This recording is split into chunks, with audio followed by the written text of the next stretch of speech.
NS 200 ತಗೋಬಿಡಿ. Low end ಅಲ್ಲಾರು torque feel ಆಗುತ್ತಾ? ಲೋ ಎಂಡ್ ಅಲ್ಲೂ ಟಾರ್ಕ್ ಫೀಲ್ ಆಗಲ್ಲ. ನುಳುಚ್ಚಿ ಹಿಡ್ಕೊಂಡಿದ್ದೀನಿ ಎಕ್ಸ್ಲೇಟರ್ನ. RPM ಲೈಟ್ ಬ್ಲಿಂಕ್ ಆಗ್ತಾ ಇದೆ. ನಮಸ್ಕಾರ Karnataka, welcome to RJ Motography YouTube channel. ನಾನಿವತ್ತು ನಿಮ್ಮ ಮುಂದೆ ಬಂದಿದ್ದೀನಿ ಇನ್ನೊಂದು ಹೊಸ ಗಾಡಿ ಜೊತೆ. ಗಾಡಿ ಯಾವುದು ಅಂತ ತೋರಿಸ್ತೀನಿ. ಅದಕ್ಕಿಂತ ಮುಂಚೆ ಏನು ಇವನು ವೀಡಿಯೋ ಸ್ಟಾರ್ಟಿಂಗ್ಗೆ ಹೂ ತೋರಿಸ್ತಾ ಇದ್ದೇನೆ ಅಂತ ಅಂದ್ಕೊಂಡ್ರ, ಈ ಹೂ ಯಾರಿಗಪ್ಪ ಅಂದರೆ ನನ್ನ ಸಬ್ಸ್ಕ್ರೈಬರ್ಸ್ಗಳಿಗೆ, ನನ್ನ ವೀಡಿಯೋ ನೋಡಿ ಲೈಕ್ ಮಾಡ್ತೀರಾ ಅವ್ರುಗಳಿಗೆ ಈ ಹೂ ನಾನು ಕೊಡೋಕ್ಕೆ ಇಷ್ಟಪಡ್ತೀನಿ. ಓಕೆ, ಗಾಡಿ ಯಾವುದು ಅಂತ ಅಂದರೆ ಇಲ್ಲೇ ಇದೆ ನೋಡಿ, ನಮ್ಮ NS 160. NS ಅಂದರೆ ಎಲ್ರಿಗೂ ಇಷ್ಟನೇ ಗಾಡಿ. ಬನ್ನಿ, ಇದು NS 160 2023 ಮಾಡಲ್ಲು. ಏನಿದೆ ಏನಿಲ್ಲ ಈ ಗಾಡೀಲಿ ಎಲ್ಲ ವಿಚಾರ ತಿಳಿಸ್ಕೊಡ್ತೀನಿ. ಬನ್ನಿ ವಿಡಿಯೋ ಶುರು ಮಾಡೋಣ. ಮ್ಯೂಸಿಕ್.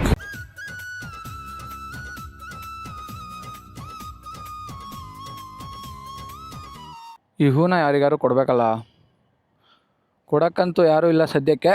ಗಾಡಿಗೆ ಕೊಟ್ಬಿಡೋಣ, ಇಲ್ಲಿರಲಿ ಹೂ ಸೇಫಾಗಿ. ಓಕೆ, ಬೇಸಿಕಲಿ ಈ ಗಾಡಿ 160.3 cc single cylinder oil cooled twin spark engine ಆಗಿರುತ್ತೆ. 17 PS ಹಾಗೂ 14.3 Nm ಆಫ್ ಟಾರ್ಕ್ ಪ್ರೊಡ್ಯೂಸ್ ಮಾಡುತ್ತೆ. ಇನ್ನು ಗಾಡಿ ಫ್ರಂಟ್ ವಿಚಾರಕ್ಕೆ ಬಂತು ಅಂತಂದರೆ 300 mm ಡಿಸ್ಕ್ ಬ್ರೇಕ್ ಬರುತ್ತೆ. 17 ಇಂಚ್ ಅಲ್ಲ, 100/80 section tyre. Dual channel ABS ಕೊಟ್ಟಿದ್ದಾರೆ. ಇಲ್ಲಿ ಗ್ರಾಮೈಕ ಬ್ರೇಕ್ ಕೊಟ್ಟಿದ್ದಾರೆ. ಸ್ಟಾರ್ಟಿಂಗ್ ಫಸ್ಟ್ ಜನ್ರೇಷನಲ್ಲಿ ಇದರಲ್ಲಿ ಬೈಬ್ರೆ ಬ್ರೇಕಿಂಗ್ ಕೊಟ್ಟಿದ್ರು. ಹಾಗೆ 37 mm travel upside down forks ಬರುತ್ತೆ. ಗಾಡಿ ಮುಂದೆಯಿಂದ ನೋಡೋಕೆ ಹಿಂಗೆ ಕಾಣುತ್ತೆ. ಹ್ಯಾಲೋಜನ್ ಇಂಡಿಕೇಟರ್ಸ್ ಕೊಟ್ಟಿದ್ದಾರೆ. ಈ ಲುಕ್ಕೇ ಚೆನ್ನಾಗಿತ್ತು, ಐಕಾನಿಕ್ ಲುಕ್ ಇದು. ಇವಾಗ ಚೇಂಜ್ ಮಾಡಿದ್ದಾರೆ. ನನಗೆ ಯಾಕೋ ಆ ಡಿಸೈನ್ ಅಷ್ಟು ಇಷ್ಟ ಆಗಲ್ಲ. ನೋಡಿ, ಮುಂದಗಡೆಯಿಂದ ನೋಡೋಕೆ ಮಾತ್ರ ಗಾಡಿ ಸಕ್ಕತ್ತಾಗಿ ಕಾಣಿಸುತ್ತೆ. NS 200 ಹಿಂಗೆ ಕಾಣಿಸುತ್ತೆ. ಓಕೆನಾ? ಇನ್ನು ಹಿಂದಗಡೆ ಬಂತು ಅಂದರೆ 230 mm disc brake, same ABS ಬರುತ್ತೆ. ಸೇಮ್ 17 ಇಂಚ್ ಅಲ್ಲ, ಟೈರ್ ಸೆಕ್ಷನ್ನು 130/70 ಇಲ್ಲಿದೆ ನೋಡಿ. ಇನ್ನು ರೇರ್ ಸಸ್ಪೆನ್ಷನ್ ವಿಚಾರಕ್ಕೆ ಬಂತು ಅಂದರೆ ಇದರಲ್ಲಿ ನೈಟ್ರಾಕ್ಸ್ ಮೋನೋಸಾಕ್ ಸಸ್ಪೆನ್ಷನ್ ಕೊಟ್ಟಿದ್ದಾರೆ. ಇದನ್ನು ಅಡ್ಜಸ್ಟ್ ಮಾಡ್ಕೋಬೋದು, ಫ್ರಂಟ್ದು ಅಡ್ಜಸ್ಟ್ ಮಾಡ್ಕೊಳಕ್ಕಾಗಲ್ಲ. ಬ್ಯಾಕ್ ಸೈಡಿಂದ ಹೀಗೆ ಕಾಣುತ್ತೆ ಗಾಡಿ. Halogen indicators, tail lamp LED ಕೊಟ್ಟಿದ್ದಾರೆ. ಇಲ್ಲಿ ಬಾರ್ ಹ್ಯಾಂಡಲ್ಸ್ ಇದೆ. ಇಲ್ಲಿ 160 ಅಂತ ಲೇಬಲಿಂಗ್ ಮಾಡಿದ್ದಾರೆ. ನಿಮಗೆ ಇನ್ನೂ ಹಿಂದಗಡೆಯಿಂದ ಸಖತ್ತಾಗಿ ಕಾಣಬೇಕು ಗಾಡಿ ಅಂದರೆ ಇದನ್ನೆಲ್ಲ ಬಿಸಾಕ್ಬಿಡಿ, ಅವಾಗ ಇನ್ನೂ ರಾ ಲುಕ್ ಬರುತ್ತೆ ಗಾಡಿಗೆ. ಈ engine fuel injection engine, perimeter frame ಕೊಟ್ಟಿದ್ದಾರೆ. ನನಗೆ ಈ ಗಾಡೀಲಿ ಇನ್ನೊಂದು ಇಷ್ಟ ಆಗಿದ್ದ ವಿಚಾರ ಏನು ಗೊತ್ತಾ? ಬನ್ನಿ ತೋರಿಸ್ತೀನಿ ನೋಡಿ. ಕಿಕ್ಕರ್ ಇದೆ ಗಾಡಿಗೆ, ಇದೇ ಪ್ಲಸ್ ಪಾಯಿಂಟು. ಎಕ್ಸಾಸ್ಟ್ ಬಂದರೆ ಅಂಡರ್ ಬೆಲ್ಲಿ ಎಕ್ಸಾಸ್ಟ್ ಇಲ್ಲಿ ಕೆಳಗಿದೆ. ಮೊದಲು ಸರಿಯಾಗಿ ಮಾತಾಡೋದು ಕಲಿ. ಇದು ಆಯಿಲ್ ಕೂಲ್ಡು. ರೇಡಿಯೇಟ್ರು ಇಲ್ಲಿದೆ. ರೇಡಿಯೇಟ್ರು 170 mm ಗ್ರೌಂಡ್ ಕ್ಲಿಯರೆನ್ಸ್ ಬರುತ್ತೆ.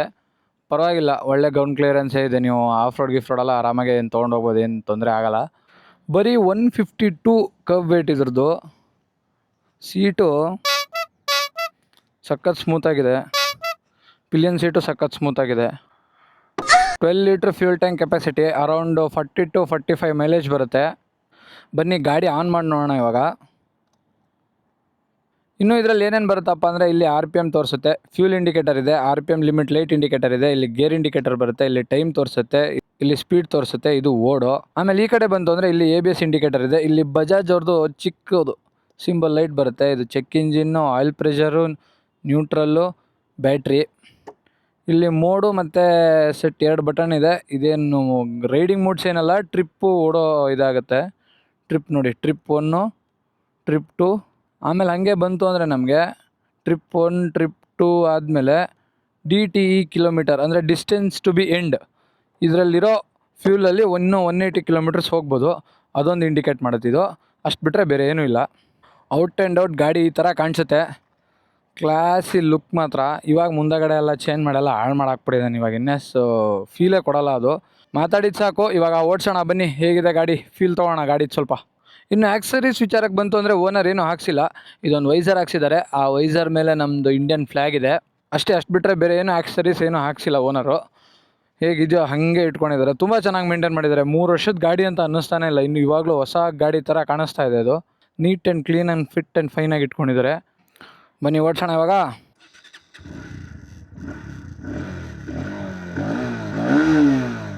ಸದ್ಯಕ್ಕೆ ನಾವು ಅಲ್ಲಿ ಯಾವುದೋ ಆಫ್ ರೋಡಲ್ಲಿ ಇದ್ದೀವಿ. ಬನ್ನಿ ಫಸ್ಟು ಸ್ಟಾರ್ಟಿಂಗು ಆಫ್ ರೋಡ್ ಮಾಡೋಣ.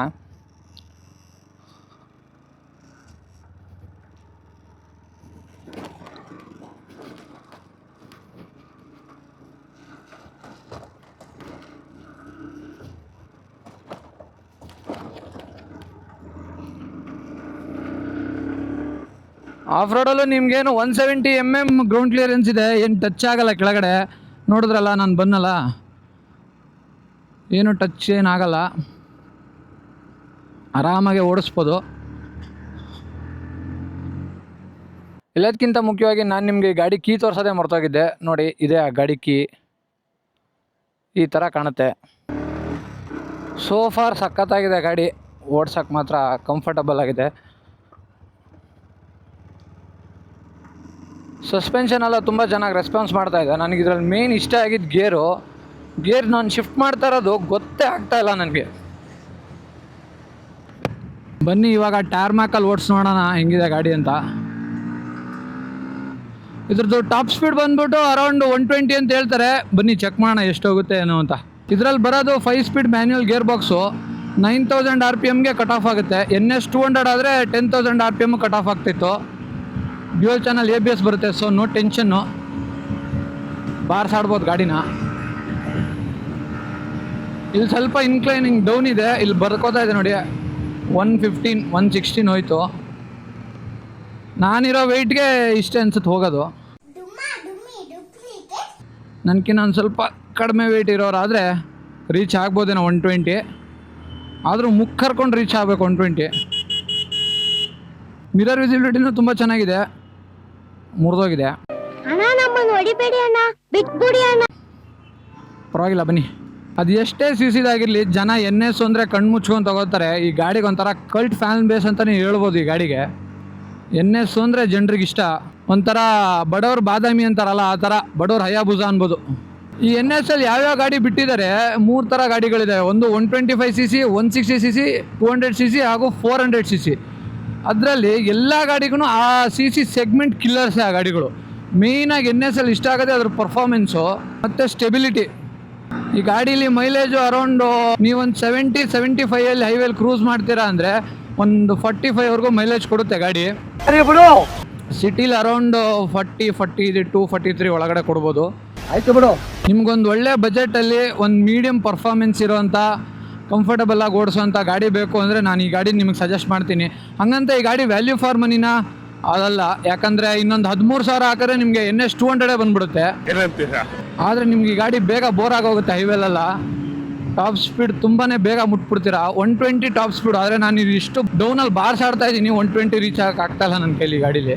ನೀವು ಡೈಲಿ ಸಿಟಿ ಕಮ್ಯೂಟ್ ಮಾಡ್ತೀರಾ, ಒಂದು ಒಳ್ಳೆ ಮೈಲೇಜ್ ಬೇಕು ಅಂದರೆ ನಾನು ಈ ಗಾಡಿ ನಿಮ್ಗೆ ಸಜೆಸ್ಟ್ ಮಾಡ್ತೀನಿ. ಹಂಗಂತ ನೀವು ಹೈವೇ ಕಮ್ಯೂಟ್ ಮಾಡ್ತೀರಾ ಅಂದರೆ ಇದು ನಿಮ್ಗೆ ಈ ಗಾಡಿ ಅಲ್ಲ. ಯಾಕಂದರೆ ಇದರಲ್ಲಿ ಮೇಜರ್ ಅಂದರೆ ಇದು ನೇಕೆಡ್ ಸ್ಪೋರ್ಟು, ವಿಂಡ್ ಬ್ಲಾಸ್ಟ್ ತುಂಬಾ ಇದೆ ಈ ಗಾಡೀಲಿ. 2017 ಈ ಗಾಡಿ ಲಾಂಚ್ ಮಾಡಿದ್ರು. ಆವಾಗ single channel ABS with carburettor ಬರ್ತಾಯಿತ್ತು. ಆಮೇಲೆ 2019 ಅಪ್ಡೇಟ್ ಮಾಡಿ ಡ್ಯುಯಲ್ ಚಾನಲ್ ಕೊಟ್ಬಿಟ್ಟು ಫ್ಯೂಲ್ ಇಂಜೆಕ್ಷನ್ ಕೊಟ್ಟರು. ಬಜಾಜಲ್ಲಿ ಮೋಸ್ಟ್ ರಿಫೈನ್ಡ್ ಇಂಜಿನ್ ಅನ್ಬೋದು NS 160ನ. ಬಜಾಜ್ ಅವ್ರಿಗೆ ಕ್ಲೀನಾಗಿ ಗೊತ್ತು ಇಂಡಿಯಾದವ್ರಿಗೆ ಯಾವ ಥರ ಗಾಡಿ ಬೇಕು, ನಾವು ಯಾವ ಥರ ಗಾಡಿ ಕೊಡಬೇಕು ಅಂತ. ಸೊ ಅವ್ರದ್ರಲ್ಲಿ ಎಲ್ಲ ಥರ ಸೆಗ್ಮೆಂಟ್ ಗಾಡಿಗಳು ಇದ್ದಾವೆ. ಇದು ಪಾಕೆಟ್ ಫ್ರೆಂಡ್ಲಿ ಗಾಡಿ. ನಿಮಗೆ ಸರ್ವಿಸ್ ಕಾಸ್ಟೂ 1,500-2,000 ಒಳಗಡೆ ಬರುತ್ತೆ. ಆದರೆ ಇನ್ನೊಂದು ಮೇಜರ್ ಹೇಳ್ಬೇಕಂದ್ರೆ ಓನರ್ ಹೇಳಿರೋ ಪ್ರಕಾರ ಇದರಲ್ಲಿ ಚೈನ್ಸ್ ಪಾಕೆಟ್ ಇಶ್ಯೂ ಇದೆ ಅಂತ ಹೇಳಿದ್ರು. ಮತ್ತು ಇದೇ ಲಾಸ್ಟ್ ಜನ್ರೇಷನ್ ಈ ಥರ ಸೆಮಿ ಡಿಜಿಟಲ್ ಕ್ಲಸ್ಟರ್ ಇರೋದು. ಇದೇ ನೋಡೋಕ್ಕೆ ಚಂದ. ನಾನಂತೂ ರುಬ್ತಾ ಇದ್ದೀನಿ ಟಾಪ್ ಸ್ಪೀಡ್ ಹೋಗ್ತಾ ಇಲ್ಲ ಅದು. ಆದರೆ ನಿಮ್ಗೆ 100, 110 ಆರಾಮಾಗಿ ಹೋಗ್ಬೋದು. ಇವಾಗ ಬೇರೆ 120, 160cc ಗಾಡಿಲೂ ನಿಮ್ಗೆ 100, 110 ಆರಾಮಾಗಿ ಹೋಗ್ಬೋದು. ಆದರೆ ನಿಮಗೆ ಆ ಕಾನ್ಫಿಡೆನ್ಸ್ ಕೊಡಲ್ಲ. ಇದರಲ್ಲಿ ಡ್ಯುಯಲ್ ಚಾನಲ್ ABS ಇರೋದಕ್ಕೋಸ್ಕರ ನಿಮ್ಗೆ ಕಾನ್ಫಿಡೆನ್ಸ್ ಬರುತ್ತೆ ಹೋಗೋಕ್ಕೆ. ನೀವೊಂದು ಕಾಲೇಜ್ ಸ್ಟೂಡೆಂಟ್ ಆಗಿರಿ ಅಥವಾ ನೀವು ಇವಾಗ ಇನ್ನೂ ಕೆಲಸಕ್ಕೆ ಸೇರಿಕೊಂಡು ಓಡಾಡೋಕ್ಕಲ್ಲ ಒಂದು ಗಾಡಿ ಬೇಕು ಅಂತ ಇದ್ದರೆ ನೀವು ಡೆಫಿನೆಟ್ಲಿ ಈ ಗಾಡಿನ ಚೂಸ್ ಮಾಡ್ಬೋದು. ಸಿಟಿಲಿ ನುಗ್ಸಾಡೋಕ್ಕೆ ಮಾತ್ರ ಒಳ್ಳೆ ಗಾಡಿ ಇದು. ನುಗ್ಗಿಸ್ಕೊಂಡು ಹೋಗ್ತಾ ಇರ್ಬೋದು. ಹಂಗಂತ ಎಲ್ಲೆಲ್ಲೋ ನುಗ್ಸೋಕೆ ಹೋಗ್ಬೇಡಿ, ಹೆಚ್ಚು ಕಮ್ಮಿ ಆಗ್ಬಿಡುತ್ತೆ ಆಮೇಲೆ. ನೋಡಿ ನಿಮಗೆ ಟ್ರಾಫಿಕಲ್ಲಿ ಒಳ್ಳೆ ಬರೀ 152 kg ಕರ್ವ್ ರೇಟಪ್ಪ. ಆರಾಮಾಗಿ ಒಳ್ಳೆ ಸೈಕಲ್ ಆಟ ಆಡ್ಬೋದು ಗಾಡೀಲಿ, ಏನೂ ತೊಂದರೆ ಇಲ್ಲ. ನೋಡಿ ನುಳುಚಿ ಹಿಡ್ಕೊಂಡಿದ್ದೀನಿ ಎಕ್ಸ್ಲೇಟ್ರನ್ನ ಹೋಗುತ್ತಾ ಅಂತ. 114, 115 RPM ಲೈಟ್ ಬ್ಲಿಂಕ್ ಆಗ್ತಾ ಇದೆ. ಇಷ್ಟೇ ಹೋಗ್ತಾ ಇರೋದು ಟಾಪ್ ಸ್ಪೀಡು. ನನ್ನ ಕೈಲಿ ಆಯ್ತಾ ಇಲ್ಲ. ಇದು E20 ಕಂಪ್ಯಾಟಿಬಲ್ ಬೈಕೆ. ಓನರ್ ಹೇಳಿರೋ ಪ್ರಕಾರ ನಾರ್ಮಲ್ ಪೆಟ್ರೋಲ್ ಹಾಕ್ಬೇಕಾದ್ರೆ ಅವರಿಗೆ 49-50ವರೆಗೂ ಮೈಲೇಜ್ ಸಿಗ್ತಾ ಇತ್ತಂತೆ. ಇವಾಗ E20 ಹಾಕಕ್ಕೆ ಶುರು ಮಾಡಿದಾಗಿಂದ 45 ದಾಟ್ತಾ ಇಲ್ಲ, 45 ಬಿಲೋನೇ ಕೊಡ್ತಾ ಇದೆ ನಂಗೆ ಮೈಲೇಜು ಅಂತ ಹೇಳ್ತಾ ಇದ್ದಾರೆ. ಇನ್ನು ಈ ಗಾಡಿಗೆ ಡೈರೆಕ್ಟ್ ಕಾಂಪಿಟೇಷನ್ ಅಂದರೆ ಪಲ್ಸರಲ್ಲೇ 2 ಗಾಡಿ ಇದೆ. ಒಂದು ಪಲ್ಸರ್ 160, ಇನ್ನೊಂದು N160 ಅಂತ ಇದೆ. ಅದು ಬಿಟ್ಟು ಅಪಾಚಿ RTR 160, ಎಕ್ಸ್ಟ್ರೀಮ್ 160, ಇನ್ನು ಸುಮಾರು ಗಾಡಿಗಳಿದ್ದಾವೆ ಈ ಸೆಗ್ಮೆಂಟಲ್ಲಿ. ಆದರೆ ಎಲ್ಲದಕ್ಕಿಂತ ಬೆಸ್ಟ್ 160 ಗಾಡಿ ಯಾವುದು ಅಂತ ಕೇಳಿದ್ರೆ ಇದನ್ನೇ ಸಜೆಸ್ಟ್ ಮಾಡ್ತೀನಿ ನಾನು. ಆದರೆ ಟಾಪ್ ಎಂಡ್ ಇಲ್ಲ ಈ ಗಾಡೀಲಿ. ಟಾಪ್ ಎಂಡ್ ಇಲ್ಲ, ಓಕೆ. ಲೋ ಎಂಡಲ್ಲಾದ್ರೂ ಟಾರ್ಕ್ ಫೀಲ್ ಆಗುತ್ತಾ? ಲೋ ಎಂಡಲ್ಲೂ ಟಾರ್ಕ್ ಫೀಲ್ ಆಗಲ್ಲ. ಆದರೆ ಮಿಡ್ಡಲ್ಲಿ ಮಾತ್ರ ಒಳ್ಳೆ ನುಗ್ಗುತ್ತೆ ಗಾಡಿ. ನಾನೇನು ಹೇಳ್ತೀನಿ ಅಂದರೆ ನಿಮಗೆ with mileage with minimum budget, full tight budget ಅಂದರೆ NS 160ಗೆ ಹೋಗಿ. ಇಲ್ಲ ಇನ್ನೊಂದು ಚೂರು ನಾನು ಪುಷ್ ಮಾಡ್ಬೋದು ಅಂತ ಇದ್ದರೆ NS 200 ತೊಗೊಬಿಡಿ. ಯಾಕಂದರೆ ನಿಮ್ಗೆ ಅದರಲ್ಲಿ 7 BHP ಜಾಸ್ತಿ ಸಿಗುತ್ತೆ. ಮೈಲೇಜು ಒಂದು 5-10 ಕಿಲೋಮೀಟರ್ಸ್ ಕಡಿಮೆ ಬರುತ್ತೆ. ಆದರೆ ಪರ್ಫಾರ್ಮೆನ್ಸು ಚೆನ್ನಾಗಿದೆ ಅದು. ಇನ್ನು NS 125, 200, 400 ಎಲ್ಲ ಗಾಡಿದು ರಿವ್ಯೂ ಮಾಡ್ತೀನಿ. So stay tuned to RJ motography. ನಿಮ್ಗೆ ಯಾವ ಗಾಡಿ ರಿವ್ಯೂ ಬೇಕಂತಲೂ ಕಮೆಂಟಲ್ಲಿ ತಿಳಿಸಿ ನನಗೆ, ನಾನು ಅದನ್ನು ಮಾಡ್ತೀನಿ. ಹಾರ್ನ್ ಆಗಿದೆ, ಪರವಾಗಿಲ್ಲ. ನೋಡಿ ಎಷ್ಟು ಬ್ಯೂಟಿಫುಲ್ ಆಗಿದೆಯಲ್ಲ ಗಾಡಿ. ಈ ಗಾಡಿ ಓನರ್ ಹೆಸರು ಬಂದ್ಬಿಟ್ಟು ಪ್ರವೀಣ್ ಅಂತ.